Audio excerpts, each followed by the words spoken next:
కేసీఆర్ గారి నాయకత్వం. Thank you.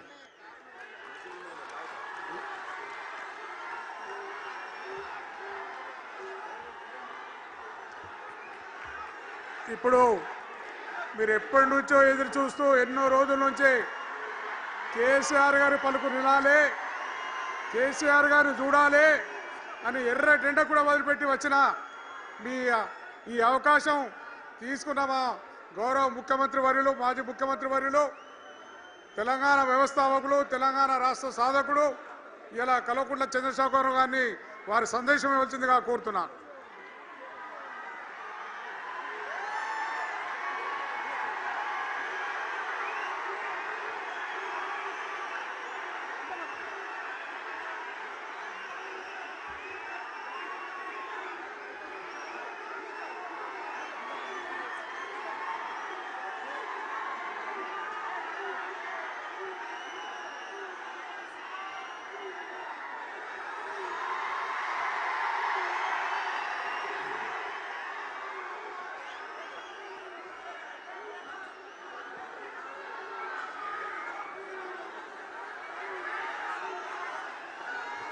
సభాధ్యక్షులు,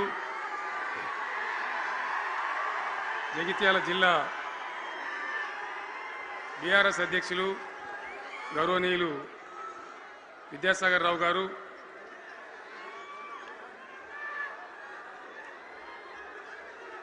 గౌరవనీయమైన తెలంగాణ శాసన మండలి ప్రతిపక్ష నాయకులు గౌరవనీయులు సిరికొండ మత్స్యోనాచారి గారు, శాసన మండలి సభ్యులు ఎల్ రమణ గారు, దేశపతి శ్రీనివాస్ గారు, శాసనసభ్యులు మాజీ మంత్రివర్యులు గంగుల కమలాకర్ గారు, కోరుట్ల ఎమ్మెల్యే డాక్టర్ సంజయ్ గారు, హుజురాబాద్ ఎమ్మెల్యే పాడి కౌశిక్ రెడ్డి గారు, జనగామ ఎమ్మెల్యే గౌరవనీయులు పల్లా రాజేశ్వరరెడ్డి గారు, ఇదే ప్రాంతానికి చెందిన మరో మాజీ మంత్రివర్యులు గౌరవనీయులు కొప్పుల ఈశ్వర్ గారు, పేర్లు చాలా ఉన్నాయి, తెల్లారితో చదవానంటే. వేదికను అలంకరించిన మాజీ ప్రజాప్రతినిధులు, మాజీ జడ్పీ చైర్మన్లు, స్థానిక సంస్థల ప్రజాప్రతినిధులు, అందరికీ నా నమస్కారం. ఇదే జగిత్యాలకు సంబంధించినటువంటి అలిశెట్టి ప్రభాకర్ అని ఒక కవి ఉండేవాడు. ఆయన ఒక మాట చెప్పిండు, చీకట్లో జడుసుకుంటే ఒక చెట్టే నీ చుట్టూరా అరణ్యమై భయపెడుతుంది, గుండె అంటూ కలిగి ఉంటే గుండె ధైర్యం ఉంటే నీ వెంట అదే పెద్ద సైన్యమై నిలుస్తుంది అని చెప్పిండు ఆయన. ఇలా నా కళ్ళ ముందున్నటువంటి మీరు, మీతో రెండింతలు బయట రోడ్ల మీద ఉన్నటువంటి అశేషమైనటువంటి జీవన్ రెడ్డి గారి అభిమానులు, మీ అందరి ఆశీర్వాదంతో ఈరోజు జీవన్ రెడ్డి గారి చేరిక కరెక్ట్గా ఆయన గుండె ధైర్యం ఉన్నాడు కాబట్టి, ఉన్నట్టు నికాలస్గా మాట్లాడతాడు కాబట్టి ఇలా ఆయన నిర్ణయం తీసుకొని ఇంత పెద్ద సైన్యాన్ని తీసుకొని తెలంగాణ రాష్ట్ర భవిష్యత్ ప్రయోజనాల కోసం ఆయన బీఆర్ఎస్లో చేరిన విషయం మీ అందరికీ తెలుసు. ఆయన వెంట మీరందరూ వచ్చి ఎవరైతే అందరూ ఈరోజు చేరినరో, ఇంకా రాని వాళ్ళు కూడా ఉన్నారో గ్రామాలలో, పట్టణంలో, మీ అందరికీ ముఖ్యంగా జీవనన్న గారికి, ఆయన వెంట వచ్చినటువంటి ప్రతి పౌరుడికి, ప్రతి అన్నకు, ప్రతి తమ్ముడికి, ప్రతి చెల్లెకి కూడా పేరు పేరున బీఆర్ఎస్ రాష్ట్ర అధ్యక్షుడిగా నేను హృదయపూర్వకమైన స్వాగతం, సుస్వాగతం తెలియజేస్తా ఉన్నాను. జీవన్ రెడ్డి గారి గురించి నేను ఎక్కువ చెప్తే మాది మేమేదో డబ్బా కొట్టుకున్నట్టు అవుతుంది. ఎందుకంటే ఆయన గురించి మీ లోపల తెలియని వాళ్ళు ఎవరు లేరు ఇక్కడ. 40-45 సంవత్సరాల నుంచి మేము స్నేహితులం, చాలా దగ్గర మిత్రులం. వారు చెప్పిన వారి ఉపన్యాసంలో భిన్న రాజకీయ సిద్ధాంతాల వల్ల విడివిడిగా పనిచేసినాం, కానీ మా స్నేహితంలో ఎప్పుడు లోపం లేదు. చాలా చాలా బాధలు, మంచి చెడ్డ సుఖాలన్నీ కలిసి పంచుకునే వాళ్ళం, అభిప్రాయాలు కూడా కలిసి పంచుకునే వాళ్ళం. బాబు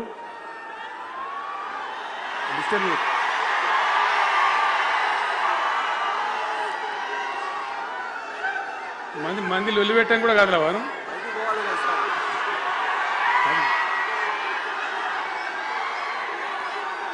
చాలా కలిసి పనిచేసినాం.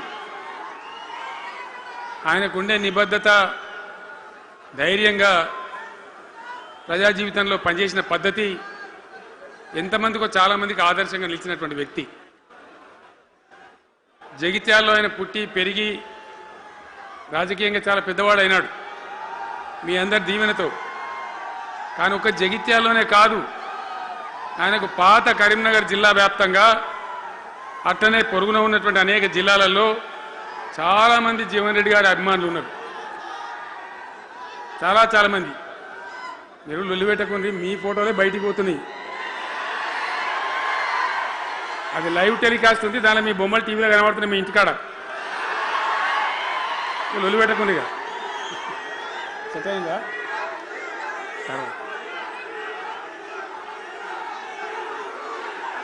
సో అట్లా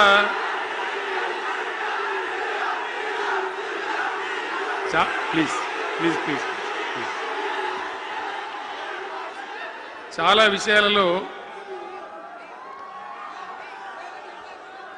ఆయన ఎంతో మందికి ఆదర్శంగా నిలిచినాడు, పనిచేసినాడు. ఈ ప్రాంతం గురించి తన ప్రాణం పెట్టి పనిచేసినాడు. ఆయన మంత్రిగా ఉన్నా, ఇంకో హోదాలో ఉన్నా, ఎమ్మెల్యేగా ఉన్నా, ప్రతిపక్షంలో ఉన్నా తన ఏరియా అభివృద్ధిని ఏనాడు కూడా ఆయన విస్మరించలేదు. లేకపోతే అన్ని పర్యాయాలు మీరు ఎందుకు గెలిపించారు, ఎందుకంత గుండెల్లో పెట్టుకున్నారు? నేను ముఖ్యమంత్రి అయినా వారు ప్రజాప్రతినిధిగా కరీంనగర్లో జరిగినటువంటి సభకు వచ్చింది. అందరూ మాట్లాడిన చాలామంది, తను మాట్లాడుతూ ఒకటే మాట కోరిండు, అయ్యాక బోర్నపల్లి అనే కాడ గోదావరి మీద ఒక బ్రిడ్జ్ అవసరం మాకు, అది కంపల్సరీ కావాలి అంటే నేను ఇక హోదాలు బిదాలని మర్చిపోయి ఏంది జీవన్న మళ్ళీ చెప్పండి అంటే చెప్పిండాను. వెంటనే అక్కడి నుంచి ఆదేశాలు ఇచ్చి 70-80 కోట్ల రూపాయలు మంజూరు చేసి ఆ బ్రిడ్జి అప్పుడు కట్టించినాం. తన యొక్క నియోజకవర్గం పట్ల, తన ఏరియా పట్ల, తన పరిసర ప్రాంతాల ప్రజల పట్ల ఆయన కనపరిచిన ప్రేమ అదంతా కూడా చాలా అద్భుతం. అందుకే ఆయనకు అంత మంచి పేరు కూడా ఉంది. అది నాకంటే మీకు అందరికి బాగా తెలుసు. ఈ మధ్య వీళ్ళందరూ తయారైంది కదా, ఎవరు అంటే అంటే సర్వేలు చేసి ఇస్తారు. జీవన్ రెడ్డి గారు బీఆర్ఎస్లో చేరితే ఎట్లా ఉంటుంది ఏం కథ అని ఒక 2-3 వచ్చి సర్వేలు చేసింది. మీ నియోజకవర్గం కాదు, మీ నియోజకవర్గంలో ఆడం బాంబే పేలిపోయింది, దానిలో మాటనే లేదు. అసలు జగిత్యాల నియోజకవర్గం గురించి చర్చ లేదు.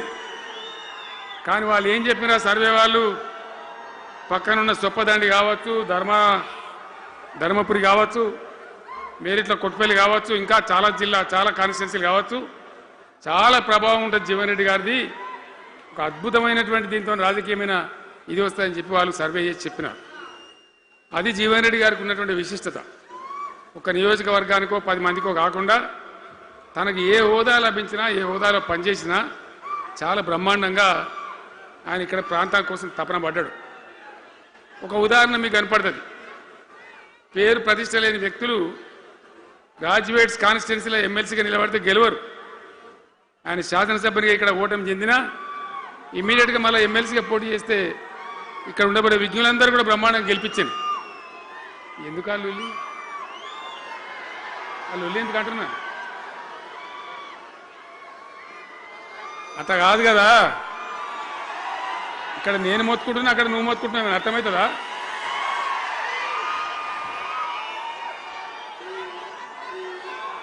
ఏయ్ ఆగవా బాబు,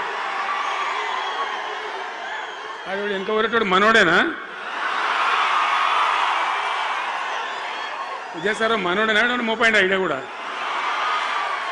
మనోడేనా? బుక్కుండా పెట్టు. ఇంత దూరం వచ్చి మనం ఇంత సభ పెట్టుకొని 4 విషయాలు ప్రజలకు చెప్పుకోవాలి కదా. మరి ఈ బట్టి అరుపులరిస్తే ఏం లాభం?